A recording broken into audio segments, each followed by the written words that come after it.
It was Saturday, 12:30 in the afternoon. A maintenance truck slowly made its way toward the central bank. To the security officers at the gate, it looked like an ordinary day, an ordinary maintenance crew. Nothing unusual, nothing suspicious. At least, that's what they thought. Because the truth was, it wasn't a maintenance team. It was us. The gates opened, the truck rolled forward, and just like that, we entered the Central Bank of Nigeria.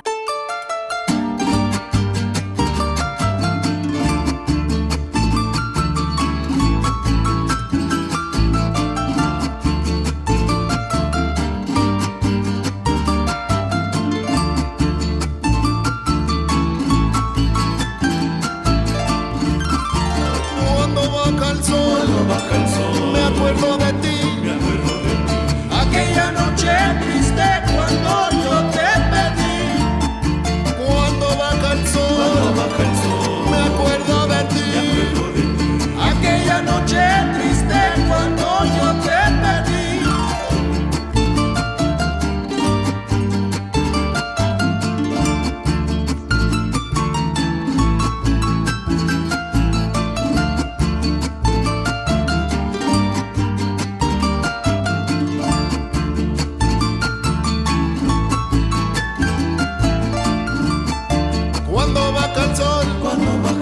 Solo pienso en ti, y en el momento que te acercaste a mí.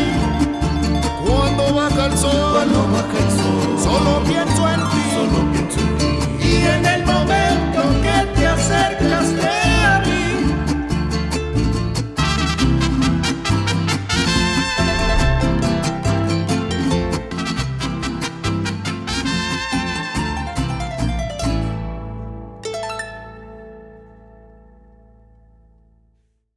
In Nigeria, it's very difficult to become rich.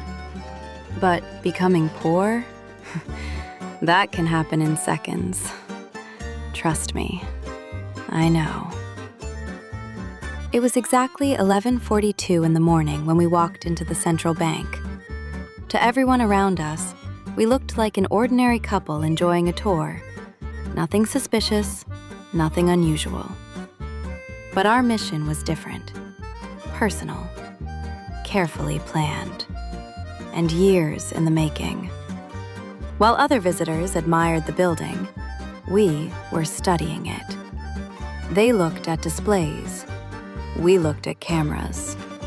They looked at the architecture. We counted security officers. They took pictures. We searched for entrances, exits, and blind spots. Every step, every corridor, every detail mattered. When we were done, we walked back to our car, just like every other visitor.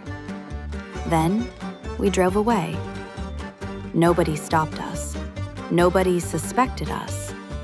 And nobody knew that we had just taken the first step toward the biggest heist in the country's history. My name is Asaba. And if you're hearing this, then you've probably already heard about the professor. The newspapers called him a criminal. The government called him a terrorist. Some people called him a hero. To me, he was simply the professor. The day I met the professor, my friend and I had just pulled off another robbery. Then a black car pulled up beside us. The driver lowered his window. "Get in." That's all he said. No introduction, no questions, just 2 words. Then we jumped in. The man behind the wheel never looked nervous, not once. While police cars chased us through the streets, he drove like he had planned the whole thing. 10 minutes later, we were gone. No police, no witnesses. Professor got us out. That was the first time I truly understood who he was. He wasn't just a driver. He wasn't just a planner. He had been watching us long before that day. And somehow, he knew exactly where we'd need him.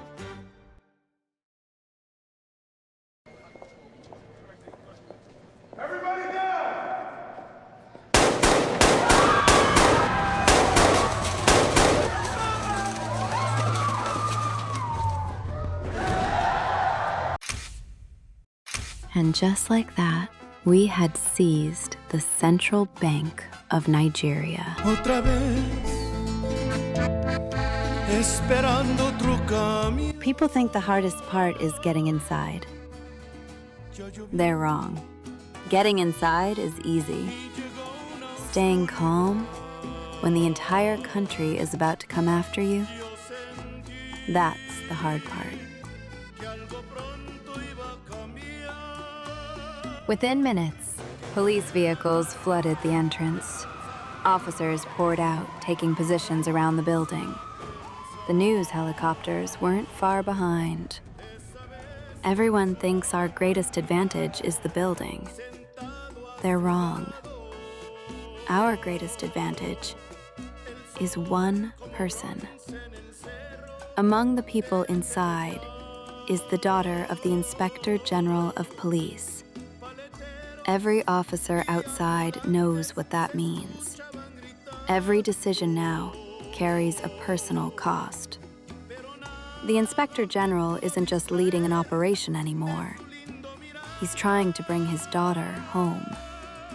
As long as she's inside, he'll think twice before giving the order. That's all we needed. Not forever, just enough time. Sometimes, the strongest weapon isn't force. It's knowing the decision your opponent can't bring himself to make. It didn't take long before the public arrived. First dozens, then hundreds. People climbed onto cars. Reporters went live. Some recorded with their phones. Everyone wanted to see what was happening. While the whole country watched what was happening outside, our real mission had already begun. The machine is already rolling. 200 billion NAIRA. Biggest hit in the history of Nigeria.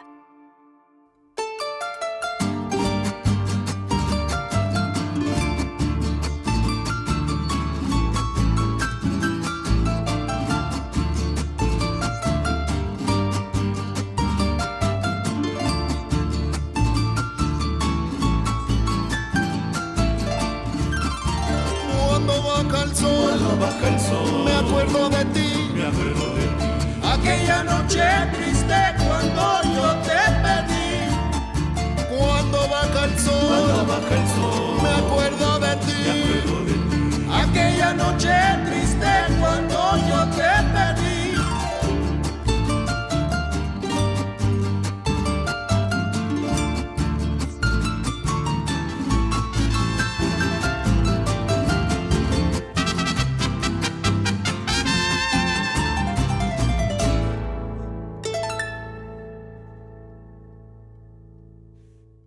The professor grew up in a small village in Abia State. Just him and his father. One afternoon, they were digging a borehole behind their house, hoping to find water. Instead, they found crude oil. His father believed it was a blessing.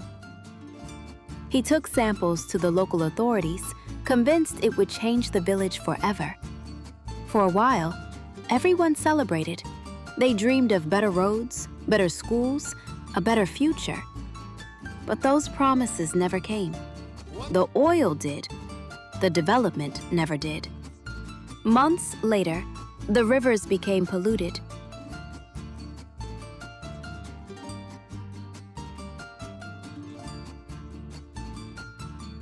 The farmland began to die. Families got sick. Poverty grew worse.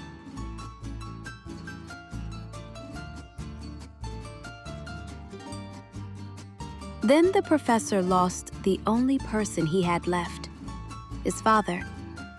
That was the day he stopped believing that justice would ever come on its own. After his father's death, the professor disappeared into the city. He started robbing the rich, corrupt politicians, powerful businessmen, anyone he believed had built their fortune on the suffering of others. The money kept coming, but money was never enough for him. He wasn't looking for wealth. He was looking for something bigger. Then one night, everything changed. The professor was sitting alone in a bar when a sharply dressed man walked through the door.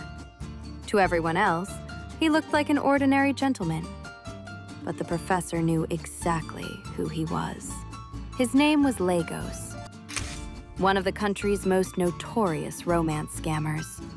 He had been arrested more than once, and somehow, he always found his way back to the streets.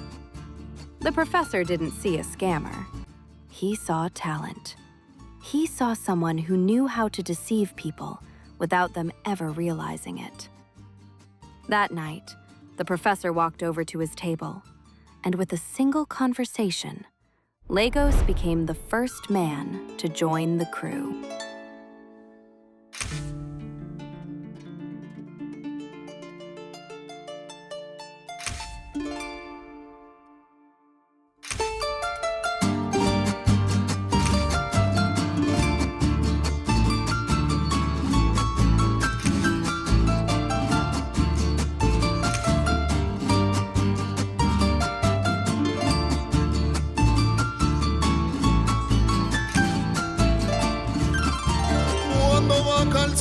Baja el sol, me acuerdo de ti, aquella noche triste cuando yo te pedí.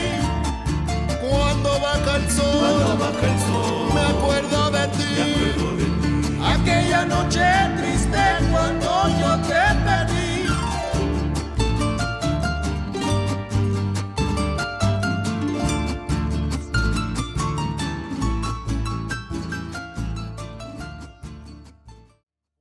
17 hours into the heist. Everything was going exactly the way the professor had planned. To make the operation faster, we forced some of the bank staff to help us. They didn't have much of a choice. With rifles pointed at them, every second mattered, and every machine kept running. By now, you're probably wondering, how were we planning to get 200 billion NAIRA out of the central bank? Trust me, I asked the professor that same question. He just smiled, because he had already solved that problem 3 years earlier. Long before the first shot was fired, the professor secretly hired a team of specialists to dig a tunnel beneath the central bank, 10 kilometers underground. The tunnel connected directly to our planning house. As the freshly printed cash came off the machines, we packed it into massive black duffel bags. One by one, the bags disappeared through an opening in the floor. Below us, an automated conveyor system carried every bag through the underground tunnel, straight to our warehouse.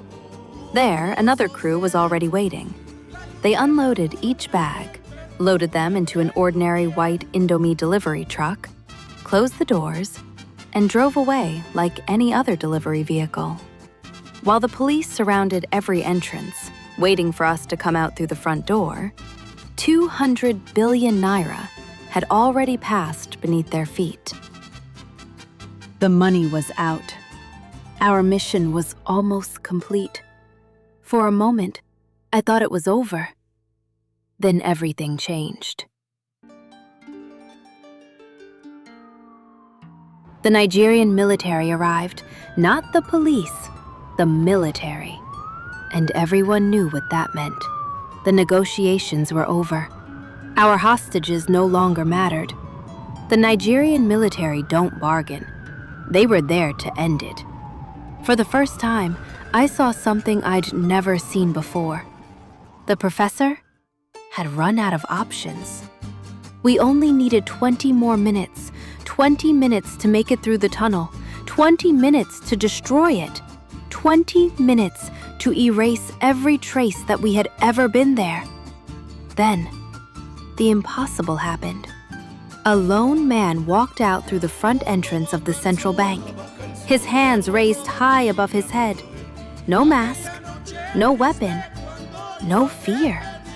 It was the professor. He surrendered.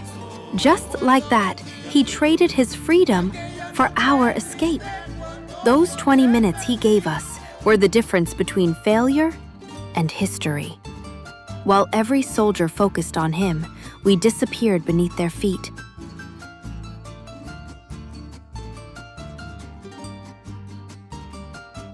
And before anyone realized what had happened, the tunnel was destroyed. The evidence, gone forever.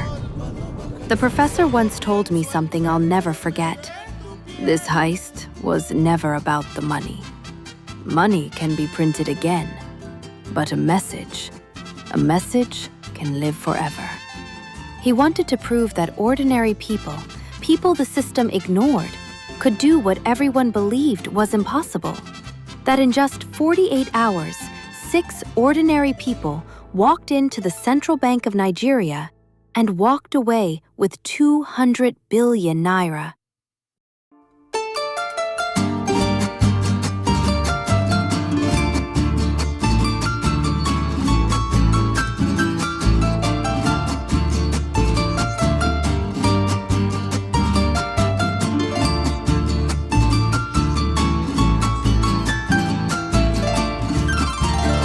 Cuando baja el sol, me acuerdo de ti, aquella noche triste cuando yo te perdí. Cuando baja el sol, me acuerdo de ti, aquella noche triste.